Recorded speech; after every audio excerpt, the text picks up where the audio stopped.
Hey guys, it's Simeon. This is Wrestling Unlimited as we are here on the 13th of July, 2021 to talk about everything that went down tonight on NXT. I thought the show itself was good. Wasn't a great show or anything, and we've gotten a lot of that recently in pro wrestling. Really good shows, but not great shows. I loved the main event. I thought both men worked their asses off, Karrion Kross and Johnny Gargano, that is. Not sure what the crowd was doing there at the end. I'm going to talk about that a little bit. Apparently, the crowd left as soon as Joe counted to 3 because they were mad that Gargano didn't win. But, we'll see what's going on. We'll find out more about that and whatnot, hopefully overnight. But with that, I want to say thank you for joining me here. Twitch.tv/PW Unlimited, YouTube.com/Pro Wrestling Unlimited. Remember, if you are watching on Twitch, you can help us out one of two different ways. You can either help us out by hitting that donate button down below or donating Twitch bits in the live chat. Also, remember, you can help us out by subscribing to the channel, either with a tiered subscription or for no extra cost to you with Amazon Prime. Because if you have Amazon Prime, then you have Prime Gaming. Prime Gaming gives you one free subscription to any Twitch channel you want to subscribe to throughout the month, and we greatly appreciate it if you subscribe to us right here, Pro Wrestling Unlimited. Also, on the flip side, if you're watching over on YouTube, you can help us out a couple of different ways, either in the live chat with a super chat or a super sticker donation, or you can help us out by subscribing to the channel as a channel member. As a channel member, you get early access to news, early access to non-news podcasts, non-news videos, podcasts, all different kinds of things, and so forth. Excuse me. But with that, also the most direct way to support us is by heading over to patreon.com/PW Unlimited. Now, Dan the Man, I knew someone was going to ask this question. What happened to the Monday Night Raw review last night? Well, if you follow me on Twitter or follow us on YouTube, you would have saw my little post that said my internet wasn't working properly and it wasn't strong enough to do an actual review. My internet was spotty all day. With the heat here in California being over 111 degrees, it's been knocking the internet in and out. Like on Friday, I almost couldn't do the SmackDown review. I had no internet for 3 hours Friday afternoon because it got so hot that it knocked out the internet. Then yesterday, my internet kept going in and out, and my upload speed was just not fast enough to do a live stream. I could watch stuff on TV because I stream everything on my TV. That was fine. My download speed was fine, but my upload speed just wasn't there, and the what's it called? The live stream would have just been very choppy for you guys and not enjoyable. I want to say thank you to Mr. Michael Law on YouTube for the super chat donation. Not an NXT question, but we'll get to it here before we talk NXT. He says, do you think AEW would benefit from having their pay-per-views in movie theaters like UFC did recently? I don't know. They've tried it. I know they've tried it before in Cinemark theaters, which I don't have a Cinemark near me, so I couldn't have gone and watched it there. I wouldn't have anyways. But they've tried it before. I don't know if it was successful or if it paid off the way they thought it would. So, good question, and maybe I'll try to find out about that, because like I said, I know they have done it for, it may have been Double or Nothing this past year. Give me 2 seconds. I'm going to look that up, because I can tell you exactly when they did it.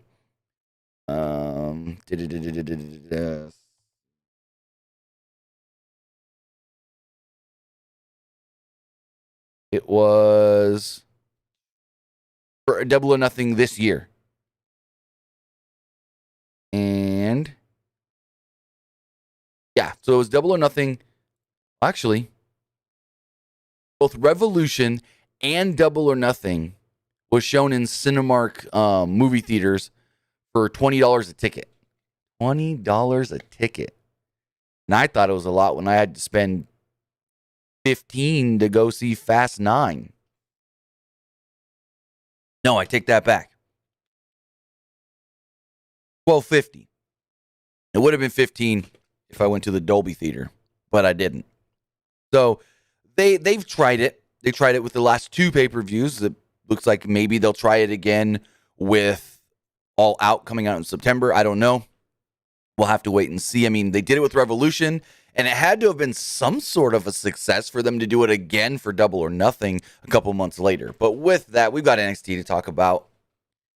Show opened up with Dakota Kai versus Ember Moon. Moon started off strong, and they talked about how Shotzi, she's no longer in NXT. Her, quote, contract has been picked up by SmackDown. And then Vic Joseph would go on to state that Shotzi won the women's tag titles on SmackDown. Not quite what happened. She pinned one half of the women's tag champions, but she didn't win the tag titles. Anyways, Moon took Kai to the ground, and Moon soon thereafter came back with a flurry that began with a slight botch. They quickly recovered as the fighting spilled to the outside. Moon flew through the ropes with the tope suicida, and moments later, a drop kick by Moon from the apron knocked down Kai.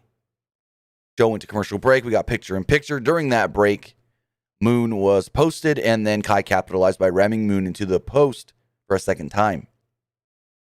Kai was working over Moon when the show came back. Moon was on fire at one point as well, though, with a comeback. We saw a 2 count after a delayed springboard crossbody from Moon. At one point, there was a face wash by Kai. And then she used a move that started out like a slop drop, but ended in a Blade Runner. Got a 2 off of that, and then they traded near falls. Moon hit a super Frankensteiner and got a 2. Finish comes when Kai executed a go-to kick with Moon draped over the top rope. Kai then covered Moon for the pinfall. Like, what the fuck? Ember's just done. And I said it on Friday, and I'll say it again. Nothing against Tegan Nox. But why not bring up Shotzi and Ember together? If you want Shotzi as a tag team, why not bring up Shotzi and Ember together? Shotzi and Ember were just a picture-perfect team. They worked well together. They played off each other so well. And it's just like, what the fuck, man?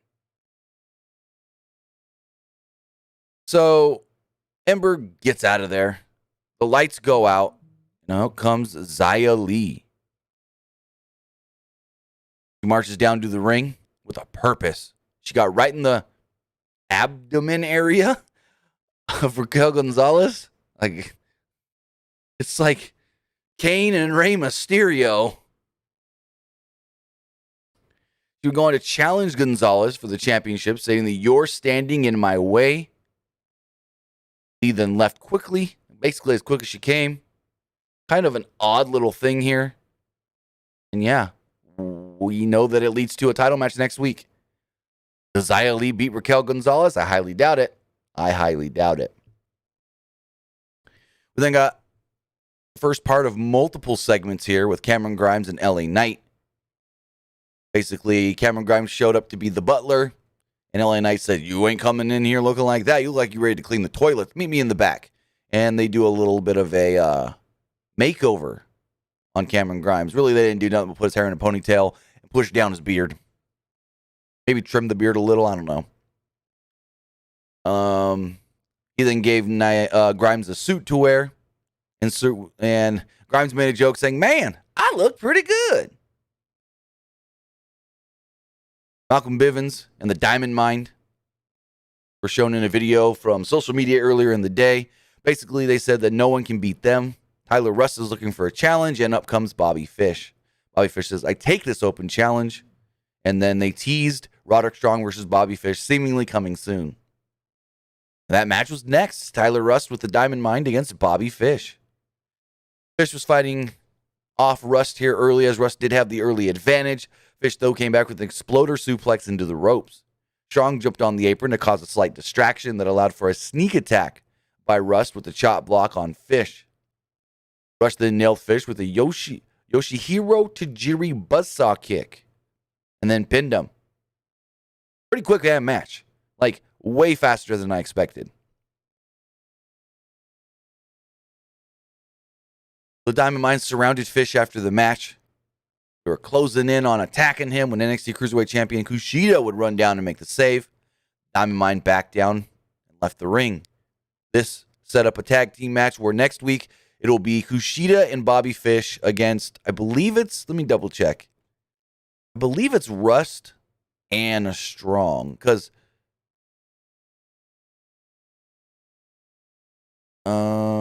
Hike Man or whatever they're calling him is apparently the coach and not a wrestler. So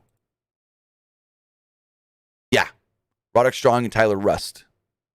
Because Bivens is the manager, Heichaman or whatever they're calling him, Heichaman is the coach, and then yeah, we'll go from there. So in the back, Karrion Kross was training, warming up for his match when Samoa Joe came in dressed in a ref shirt, saying, "I will be your referee for tonight's match. I just want you to know what I expect." Joe told him, "I'm going to call it down the middle. Listen to my rules. Listen to everything I say." Joe concluded by telling Kross to obey his commands at all time. Joe asked Kross if you heard me. Kross kept hitting the punching bag, ignoring Joe. Joe then got his attention by kicking the bag himself into Kross's face, though. Kross warned Joe not to cost him the title tonight. Joe said he took that as a yes, as far as if Kross heard him. Next up, we got Saray and Gigi Dolan. It was an okay match. I mean, the match was set up last week, apparently, on social media, or this week. I don't even know. But Dolan, the former Priscilla Kelly, this is her first singles match since joining NXT. They both worked really well together. And about halfway through the match, maybe a quarter of the way through the match, all of a sudden, Mandy Rose would walk out on the stage out of nowhere. And Rose just watched from the ramp as Saray and Dolan beat the crap out of each other. This is probably Saray's best match in NXT thus far. I haven't been that impressed by her, to be honest. I thought she's been just kind of meh. They went back and forth for a while, traded near falls. Saray then went for several submission holds. Saray with a stiff dropkick and a high angle suplex for the finish picks up the victory. Mandy Rose standing up on the stage. She's watching, doesn't give an indication on why she's here, and the crowd chants, "She don't go here." So after this, the NXT Twitter account tweets out a picture. Mandy Rose, what is she doing here? And Mandy retweets it quote tweets it by stating, "I'm back." So is Mandy Rose no longer on Raw? Is she no longer on the main roster? Is she in NXT? What the fuck?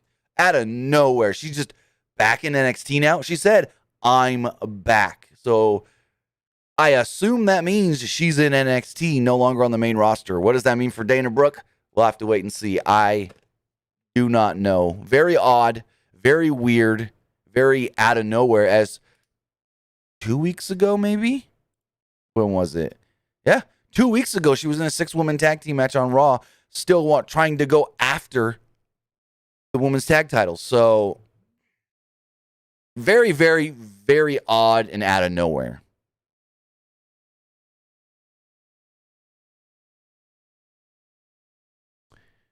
So going forward, we had Santos Escobar against Dexter Loomis. But before that, Santos Escobar cut a promo on Bronson Reed, calling him a winner, then a loser. Then he said the real winner is Swerve, because he's now the North American champion. He wants the North American championship. And it doesn't matter what he has to do to go for that, to get that title. But before he can go for that title, he's got to take on Dexter Loomis. Early on, Loomis frightened Escobar, trying to pull Escobar underneath the ring. Loomis then popped out from under the ring, which scared Escobar. Going to a commercial break, and when we returned, Escobar was no longer fearful. Instead, he was getting the heat on Loomis. Escobar's fear lasted, the length of the commercial, I guess. We had no picture-in-picture. Escobar went for a trifecta of suplexes, and fucking Beth tries to go, "Oh, he's doing 3 suplexes like Eddie Guerrero." And I'm like, Beth, don't do that again, please. She tried to say it with the Mexican accent, Eddie Guerrero. And I'm just like, no. Loomis still counted the third one, so we only got 2 of the suplexes. After Loomis basically hulked up on Escobar, Raul Mendoza and Joaquin Wilde interfered to make the save. Wilde booted Loomis, and Escobar executed a phantom driver. Escobar then covered Loomis and picked up the victory. Then an interesting interesting fashion, but not unexpected. Legado del Fantasma walking up the ramp when they're met at the top, well, by Hit Row. Isaiah Swerve Scott, Ashanti the Adonis, Top Dollar, and B-Fab. And I go, oh, give me this six-man. This six-man tag match is going to be good. Legado del Fantasma versus Hit Row. Yes. Yes. They kind of traded some words back and forth before Legado del Fantasma just walked around them and left. But I think this could be good. Really good. So in the back, India Hartwell was seen. She tried to, they showed when she was carried away by Dexter Loomis last week, and Beth Phoenix approaches her. This was from earlier in the day. Basically told Indy, make a move on Dexter because he's the silent type and he may not try. Hartwell dropped Loomis. They looked in each other's eyes. They were about to kiss when Candice would run down. Ray ruined the romantic moment so that she made ruined the moment and made Indy leave. Whatever. I'm kind of over the Index, especially fucking Beth. Index! Oh my God, Index! No, I'm over it already. Next up, we had the first match in the NXT Breakout Tournament. It was Duke Hudson versus Ikemen Jiro, and I'm going to say it right now. Ikemen needs to lose the jacket while he's wrestling, because to me, he wears that jacket while he's wrestling, and he comes off as just a comedy guy. Like, no. Like, if we're going by who was more over with the crowd, though, Jiro was. I will say that 100%. And yes, he's the babyface. Hudson's the heel, but I think Jiro may have... I don't know. I think Jiro's got something, but he may need to lose the jacket while he's wrestling. I did notice once or twice that like he went to throw his arms back and he like got caught like that because he couldn't fully pull his arms back because of the jacket. But Jiro, like I said, wore the colorful jacket. They talked about how he was trained by Tajiri and the Great Muda, and at one point he did use the tarantula made famous by Tajiri. This was basically a match of speed versus power. Jiro at one point countered a Razor's Edge into a Hurricane Rana. Jiro then with an Asai moonsault off the top rope. Hudson countered and hit the wings, what they call the winds of change, to pick up the victory. So Duke Hudson advances in the breakout tournament. I don't think we've seen brackets or anything, so I don't know who his potential next opponent could be. Pete Dunne had a backstage confrontation with Timothy Thatcher. He said, I'm the most technical wrestler in the world, and I'm the baddest man in NXT. And Thatcher goes, well, which are you? The most technical or the baddest man in NXT? And he's like, who's asking? He's like, I am. And then they brawled. And Ciampa ran up and attacked. So I assume soon we're going to get Ciampa and Thatcher versus Pete Dunne and Oni Lorcan. Next up, we had Kaden Carter and Casey Catanzaro versus Jessie Kamea. All you got to know about this match is Casey Catanzaro got her ass beat for about 85% of this match, tagged in Kaden Carter. Kaden Carter did a couple of moves. She then hit an assisted 450 splash, Casey Catanzaro that is, and picked up the victory. Not much happened. At one point, Robert Stone tried to throw his shoe in to cause a distraction, and that didn't do anything. But yeah, this match was booked ass backwards. Casey Catanzaro got her ass beat for 85, almost 90% of this match, and then picks up the victory. What the fuck? So after the match, Robert Stone gets in the ring, and Aaliyah's all disheveled and mad, so she slaps him across the face. She says, I've done everything for you, and you've done nothing for me. She then shoves him into the corner and beats him down, basically. Robert Stone's on all fours when she runs over and kicks him in the gut. She does that a couple of times before leaving the ring, and the crowd explodes for Aaliyah. Jessie Kamea's at ringside, and she's like, what happened? What was that all about, Robert? And out would come Frankie Monet. Frankie Monet would walk down to the ring, and she just looks right at Jessie Kamea. She's kind of just like, let's go. And Robert Stone's like, go with her. Go with her. And so Robert Stone and Jessie Kamea leave with Frankie Monet. Now, from what I've heard, this isn't just Aaliyah's done with Robert Stone. Aaliyah's been on the list of potential call-ups for a little while now, and I think this was her sayonara, so long farewell of NXT. If I'm predicting, she goes to Raw, since 3 women are already slated for SmackDown: Shotzi, Nox, and Toni Storm. So I assume this is Aaliyah's farewell from NXT, and she's going to the Monday Night Raw brand, because fast forward, Frankie Muniz backstage with Jesse Kamea and Robert Stone, and she's asked, well, what happened with Aaliyah? And Frankie's just like, don't worry, we don't have to worry about her anymore. Mandy Rose would then approach, look right at Frankie, and go, looks like the Robert Stone brand is under new management, or the brand is under new management. And then she walks off. Mandy Rose, that is. So I don't know where this is all leading to, other than I believe, from what I've heard, Aaliyah's coming up, which means NXT need to get some women ready. That's 4 women they've lost. Yeah, you could say, well, Aaliyah really wasn't a player anyways. We'll see where this leads to. I mean, it's almost an uneven trade if you think about it. Aaliyah, main roster, Raw, Mandy, flip down, NXT.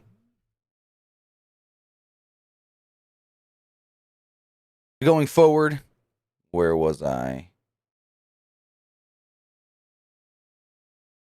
Going forward, Samoa Joe approaches Johnny Gargano in his locker room. Basically does the same thing he does with Cross. He says, hey, I'm going to call the match down the middle. You follow all my instructions. Whatever I say goes. And Johnny's like, oh, yeah, for sure. No worries. We play by the rules. We're the way. We got new T-shirts. Joe, you want one of our new T-shirts? They're going to look good on you. And Joe's just like, turns around, walks off, and he mouths off something that looks like he says, this son of a bitch.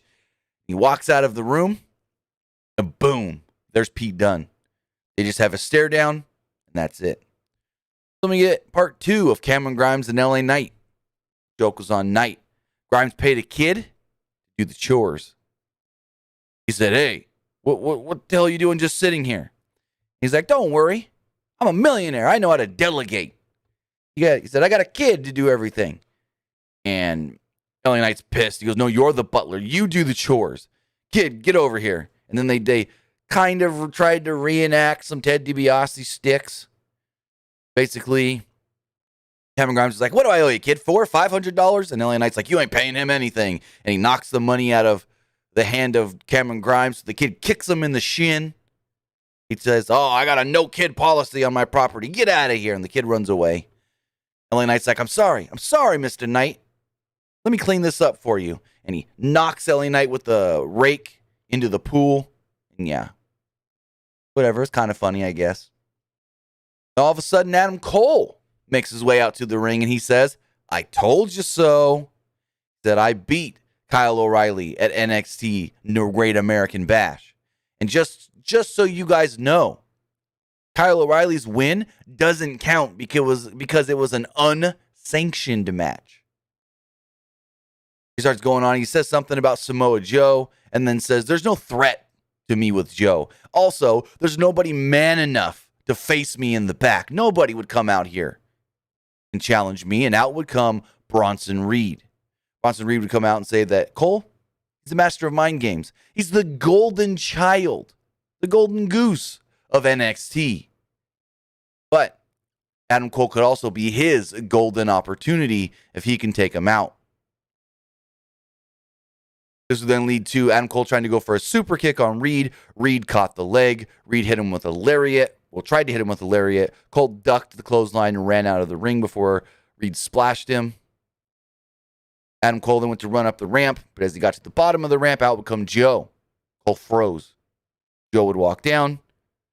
Two would go eye to eye before Joe would get in the ring, look at Bronson Reed, and then, well, Bronson Reed would get out of the ring.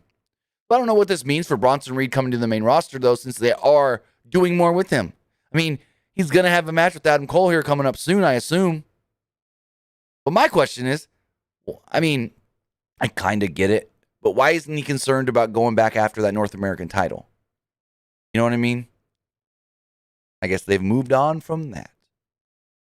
We get announcements for next week's show. We've already talked about these. NXT Women's title will be on the line when Raquel Gonzalez defends against Xia Li, and Kushida and Bobby Fish will team up to take on the Diamond Mines, Roderick Strong, and Tyler Rust.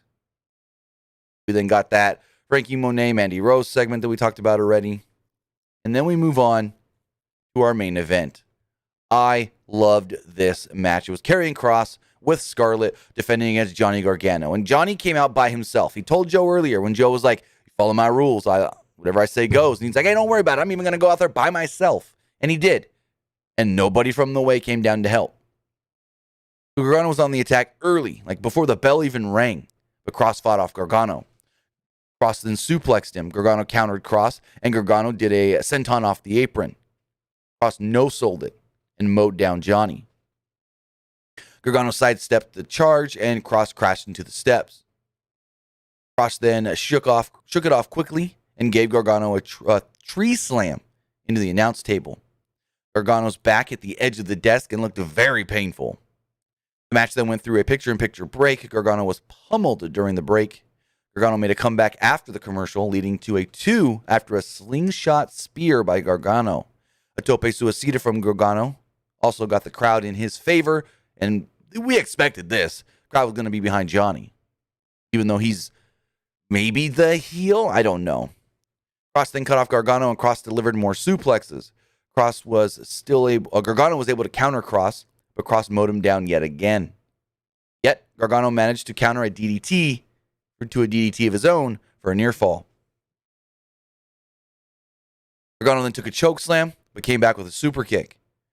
Kross countered him a La Mystica into an attempted cross jacket hold. Gargano instead used a counter to apply the Gargano escape crossface.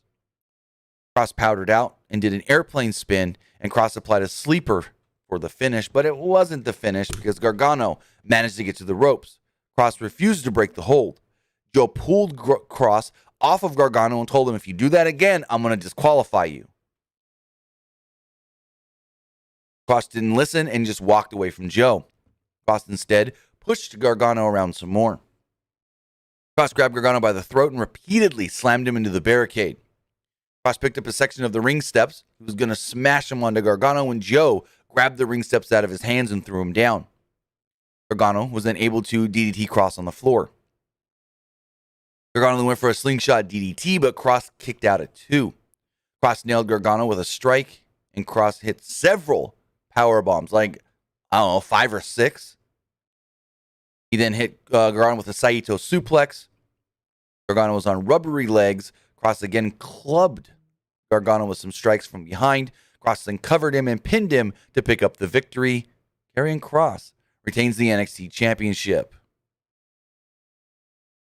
Second. So the match is over. Joe declares Karrion Kross the winner. Joe turns his back to Karrion Kross after they have a brief little stare down. Joe goes to leave the ring as Kross is being held back by Scarlett. But as soon as Joe's back is turned, Kross jumps at him and attacks. Grabs Joe, puts him in a rear naked choke, and he starts screaming at Joe that he brought this upon himself as the show goes off the air. But I think this is when William Regal said, well, Samoa Joe cannot compete in matches. I think that was all a swerve to make us think that he's not cleared. I think Joe may be cleared and is going to challenge Karrion Kross for the title. I think that's what's going to come of this. Also interesting, correct me if I'm wrong, didn't see Regal at all on the show tonight. So we'll see what this leads to, but I do think it's going to lead to Samoa Joe versus Karrion Kross.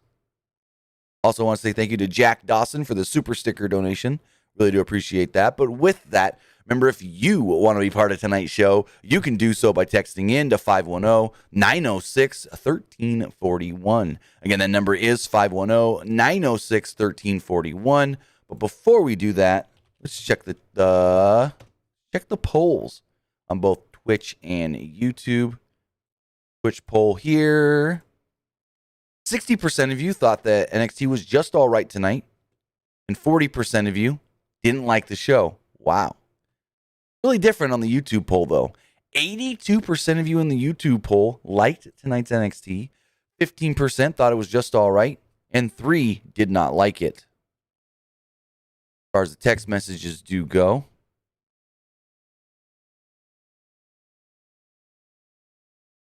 person says, after Karrion Kross attacked Joe, It's obvious Samoa Joe versus Karrion Kross for the belt is happening at TakeOver, possibly. I think so. There's a TakeOver on August 22nd. Sunday, August 22nd. There is a TakeOver scheduled the night after SummerSlam. It says, did you see Brock Lesnar? Well, you must not follow our Twitter. He says, did you see Brock Lesnar in his ponytail? Well, you must not follow us on Twitter because we posted a photo of it. It said, heard that Mandy Rose heading to NXT. Does this mean Dana Brooke going solo? Well, I don't know where you heard it. We saw it. Did you not watch NXT today, guy? Just saying. I have no clue what this means for Dana Brooke. Like, this came to a shock to everyone tonight. Or says, do you think they'll turn Johnny Gargano babyface based on the crowd reaction? Probably not. He's going to be a tweener. Do heel things, but then fans are going to love him in his matches, especially his big matches.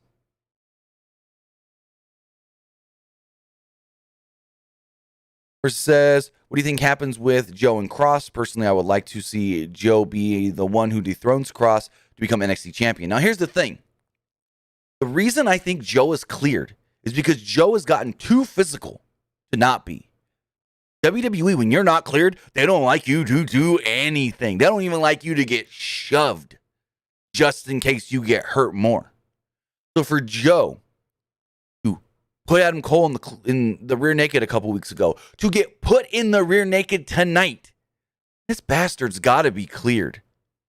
Because WWE does not like to have anybody do anything physical if they're not cleared. Like, you can't even barely get pushed. Like, they didn't even want Tyson Kidd to walk out for the Royal Rumble this year.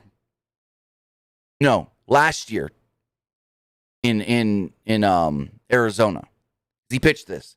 They didn't even want him to walk out, get in the ring, and just do like maybe one spot or get eliminated quickly just for the pop, because they didn't want to risk anything. Like, he was literally told, and he said this in an interview, I was told that they didn't even want me to get hurt walking down to the ring. So, I think Joe's cleared for the fact of, well, bro, he's been too physical to not be. Or says, do you see NXT? Do you see NXT? Okay, I can't even read. No. Skip. If I can't even read the first 4 or 5 words, I'm not even going to read the text. But with that, I want to say thank you guys for joining me here as we talked about tonight's NXT. Remember, you can follow us on social media, facebook.com/Pro Wrestling ULTD. Follow us on Instagram by searching for Pro Wrestling Unlimited, and follow us on YouTube at PW Unlimited. No, follow us on Twitter at PW Unlimited. So with that, guys, have a great rest of your Tuesday night. We will be back live tomorrow, Wednesday night, same place, same time, to talk about AEW Dynamite. I think it's Fyter Fest Night 1. Have a great night, guys, and I'll see you tomorrow.